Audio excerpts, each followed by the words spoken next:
Política se discute sim.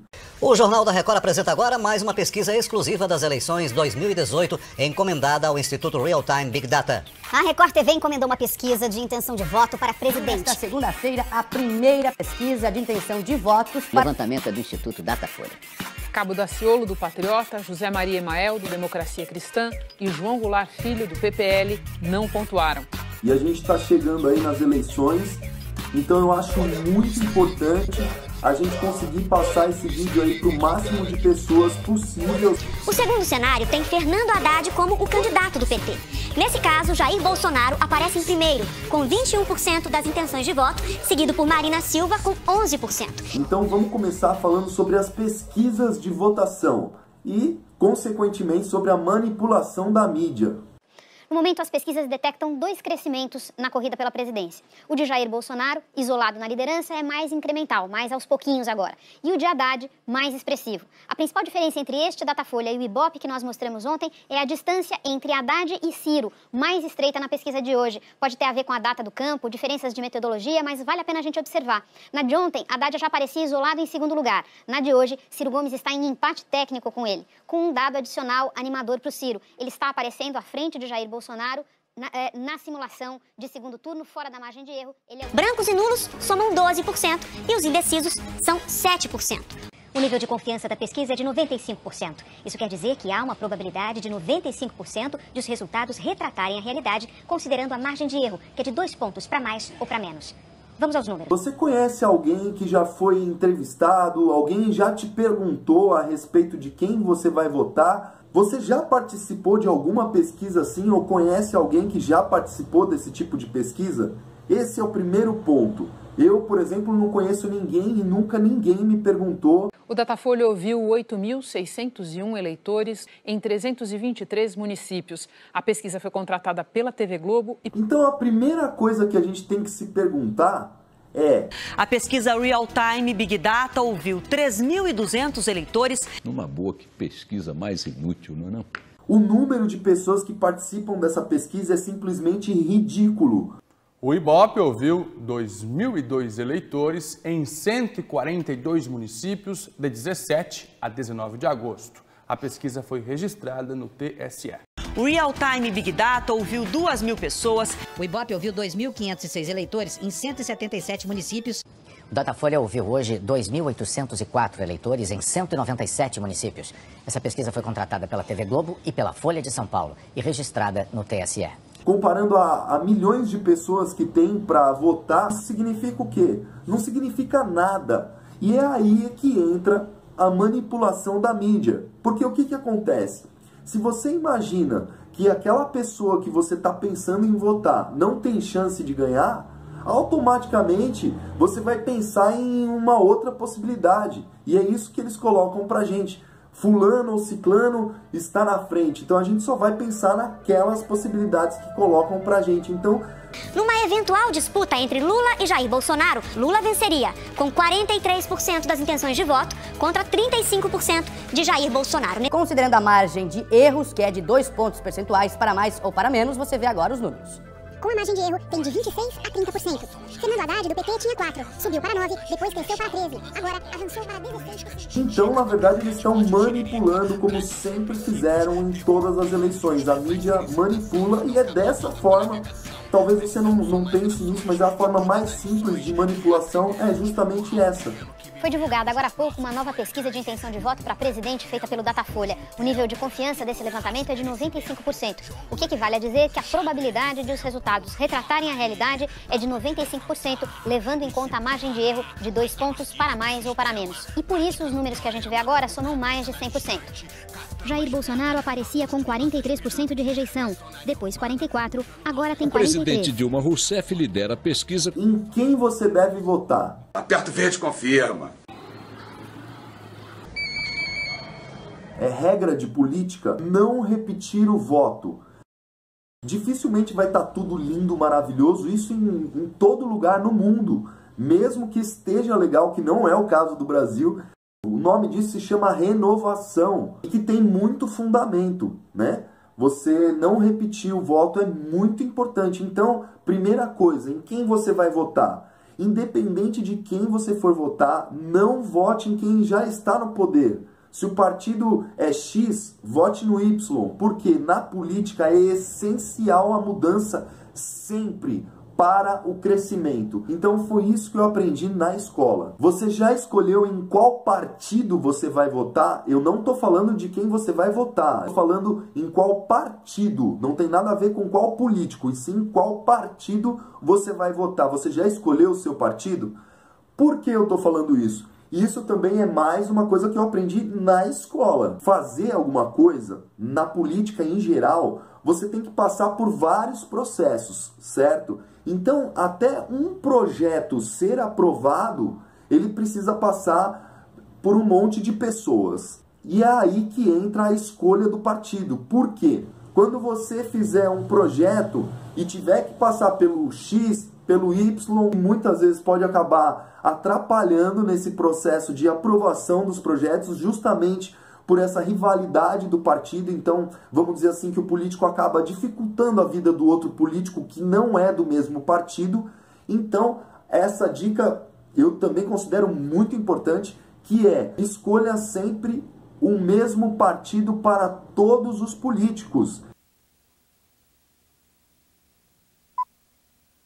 Escolher um partido talvez seja mais importante do que escolher um político. A política fica mais forte quando tem pessoas do mesmo partido, pessoas com as mesmas propostas, pessoas que teoricamente não estão lá para atrapalhar.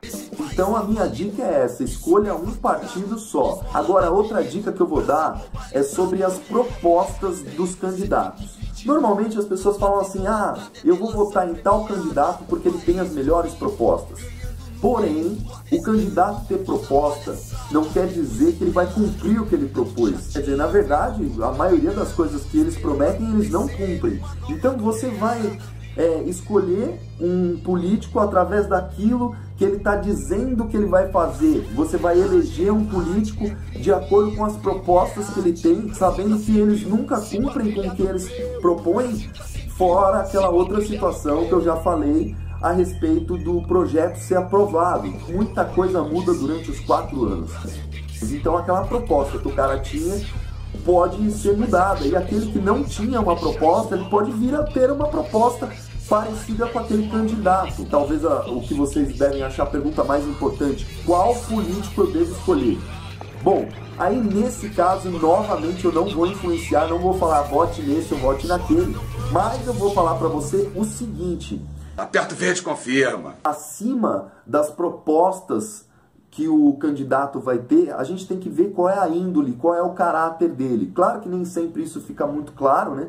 Na maioria das vezes eles estão mentindo, então fica difícil saber. Mas eu acho que nesse caso, o mais importante é escolher o candidato pela pessoa dele. Porque, como eu falei, os projetos eles mudam. E nem sempre o que eles prometem eles cumprem. Então, nesse caso, eu acho que é melhor ver qual é o melhor político no sentido de quem é a melhor pessoa. Então, a melhor índole, vamos dizer assim. Eu sou favorável à tortura. Agora, gostar de homossexual? Ah, vai lá, ninguém gosta, ok? Ninguém gosta, a gente suporta. Homossexualismo, direito. Um gay, não tinha outro nome, uma bicha na rua, que era o comum tu falar, né? Era um viadinho, infartado ou com câncer, de qualquer maneira.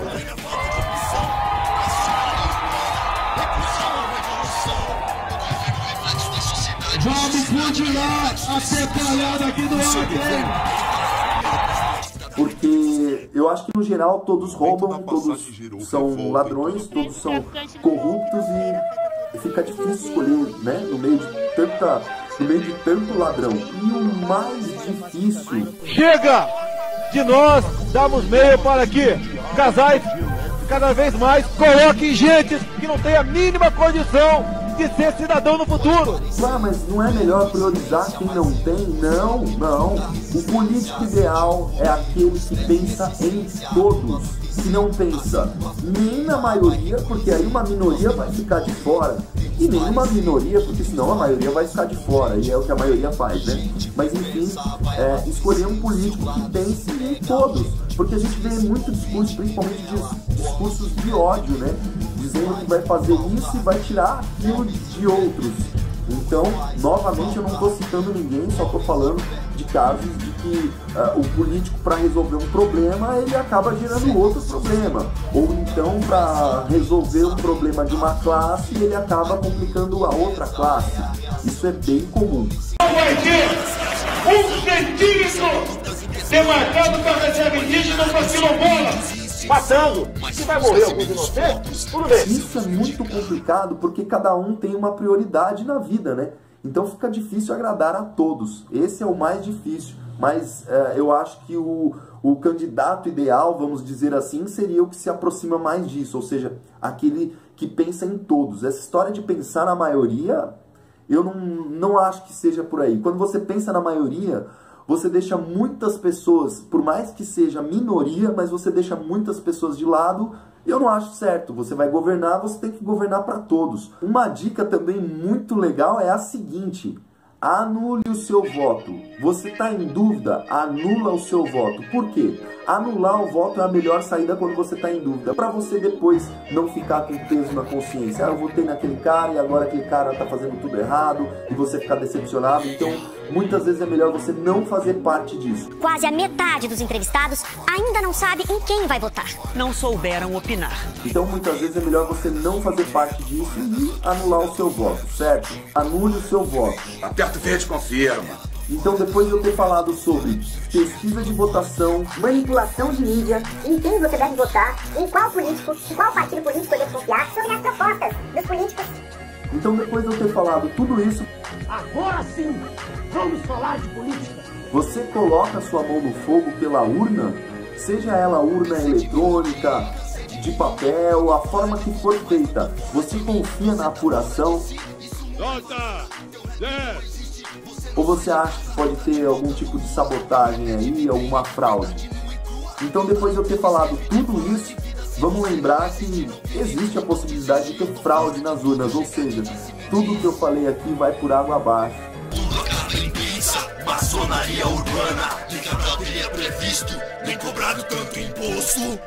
Então imagina, a gente conversou sobre tudo isso e no final eu vou dizer para você que a gente corre um grande risco de ter fraude nas urnas, seja de papel, seja... Eu não coloco a minha mão no fogo por ninguém, ainda mais se tratando de política. Na hora de salvar não fica Na hora de salvar não fica Na hora de salvar não fica Eu só gravei esse vídeo porque eu acho muito importante repassar isso para o máximo de pessoas possíveis, certo? E eu espero ter ajudado aí.